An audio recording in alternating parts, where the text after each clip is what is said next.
Quando o assunto é planta fixando nitrogênio, a gente pensa logo em quê? Provavelmente nos nódulos das raízes de leguminosas, né? É o exemplo clássico, aquele de livro. Mas e se eu te disser que essa é só uma parte pequena de uma história muito maior? Uma história bem mais antiga, bem mais diversa e que tem como protagonistas umas verdadeiras pioneiras da vida na Terra, as cianobactérias. Vamos juntos desvendar como essas parcerias, muitas vezes ocultas, realmente funcionam. Para a nossa conversa de hoje, a gente vai começar olhando para além daquele nódulo clássico. Depois, vamos conhecer a fundo as cianobactérias e a engenharia biológica delas. Na sequência, vamos explorar onde elas moram, tanto dentro quanto por fora das plantas. Daí, a gente conecta tudo isso com o impacto que essas parcerias têm, da ecologia até a agricultura. E para fechar, a gente vai ter uma visão completamente nova do que é simbiose. A simbiose entre leguminosas e rizóbios é famosa, e com razão. É um sistema super eficiente.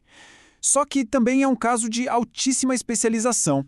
E a natureza, a gente sabe, não costuma colocar todos os ovos na mesma cesta. Para um desafio tão grande quanto conseguir nitrogênio, ela desenvolveu um verdadeiro portfólio de soluções, muito mais amplo do que a gente imagina. É aquela imagem que todo mundo já viu, né? Plantas como a soja ou o feijão, criando essas pequenas fábricas nas raízes, os nódulos. E lá dentro, bactérias parceiras fazem todo o trabalho pesado de transformar o nitrogênio do ar em amônia, que é basicamente um fertilizante natural. É o padrão ouro da coisa toda. Pois é, só que esse padrão ouro é, na verdade, uma invenção até que recente na longa história da vida no nosso planeta. Muito, mas muito antes das leguminosas terem essa sacada, outras parcerias já estavam fertilizando o mundo. As verdadeiras veteranas dessa história são as cianobactérias e as alianças que elas formam com as plantas são muito mais antigas e acontecem em muito mais lugares. Então, vamos dar uma olhada nessas protagonistas. As cianobactérias do grupo Nostocalis não são só antigas. Elas são verdadeiras mestras da adaptação. E o segredo do sucesso delas está numa ferramenta biológica fantástica que consegue resolver um paradoxo químico que parecia sem solução. E o que é mais incrível nelas é a flexibilidade. Pensa assim, os rizóbios são meio exigentes com seus parceiros. Já as cianobactérias, como o Nostoc, são super versáteis. A mesma linhagem pode se associar com plantas de mundos totalmente diferentes, desde um musgo bem simples até uma samambaia aquática. Essa capacidade de não ser exclusiva dá a elas uma vantagem enorme. E aqui está o tal paradoxo. A fotossíntese produz oxigênio, só que a enzima que fixa o nitrogênio, a nitrogenase, é basicamente envenenada pelo oxigênio. Então, como fazer as duas coisas ao mesmo tempo? A solução é genial: os heterocistos. Imagina que são como pequenas salas com isolamento acústico. Dentro dessas células, o ambiente é mantido sem oxigênio nenhum, e aí a nitrogenase pode trabalhar em paz. É uma obra-prima da engenharia celular. Bom, com essa tecnologia incrível em mãos, as cianobactérias encontraram diferentes jeitos de viver com as plantas. A primeira estratégia que a gente vai ver é a mais íntima de todas, a endofítica. É quando o simbionte é literalmente convidado para morar do lado de dentro. Vamos pegar os antóceros que estão entre as plantas terrestres mais antigas. Neles, a parceria é super direta. A planta cria umas cavidades internas cheias de uma gelatina, mucilagem, que viram um lar perfeito para colônias de Nostoc. É um verdadeiro condomínio biológico. A planta dá casa e comida e o Nostoc paga o aluguel com nitrogênio. Agora o caso da Gunnera é especial.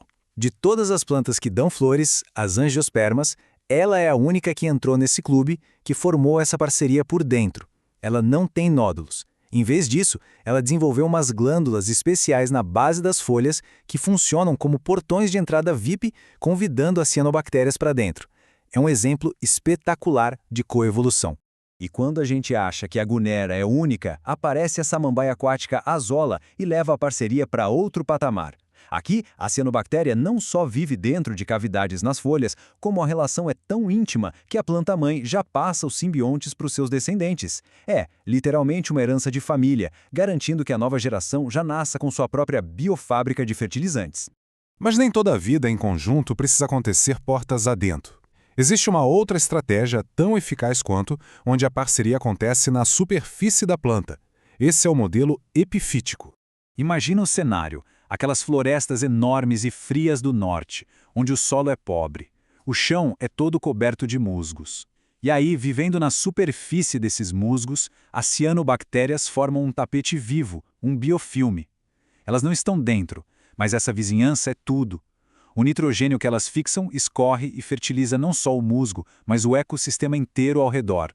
Então, para a gente organizar as ideias, temos duas grandes estratégias. A endofítica, onde o simbionte vive dentro da planta, como na Azolla e na Gunera, e a epifítica, com o simbionte vivendo na superfície, como nos musgos. São duas arquiteturas completamente diferentes, mas com o mesmo objetivo final: fertilizar a vida. Ok, a biologia por trás disso é fascinante. Mas e daí? Por que isso importa no mundo real? Bom, o impacto prático dessas associações vai desde a saúde de ecossistemas inteiros até o futuro da nossa agricultura. O impacto é simplesmente gigantesco. Naquelas florestas boreais, essa simbiose é a principal fonte de nitrogênio novo. Ela sustenta toda a cadeia alimentar ali.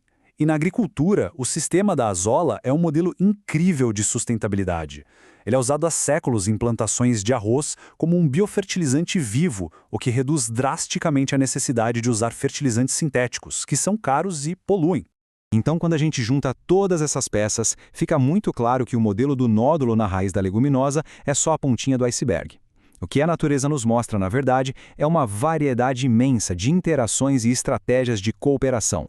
E essa tabela resume perfeitamente a diversidade que a gente acabou de ver. Desde cavidades gelatinosas nos antóceros, passando por glândulas superespecializadas na Gunera e bolsinhas nas folhas da Azolla, até a simples superfície dos musgos. A pergunta onde a simbiose acontece tem várias respostas certas. A natureza definitivamente não se prende a uma única solução. Isso nos leva à grande lição dessa história toda. As cianobactérias nos mostram que a fixação de nitrogênio em parceria com as plantas é um fenômeno muito mais flexível e criativo do que a gente pensava. É uma prova da capacidade incrível da evolução de achar soluções em lugares diferentes, com parceiros diferentes e com estratégias diferentes. O que nos deixa com uma reflexão, né? Quantas outras colaborações vitais para o nosso planeta ainda estão por aí, acontecendo bem debaixo do nosso nariz, só esperando para serem descobertas?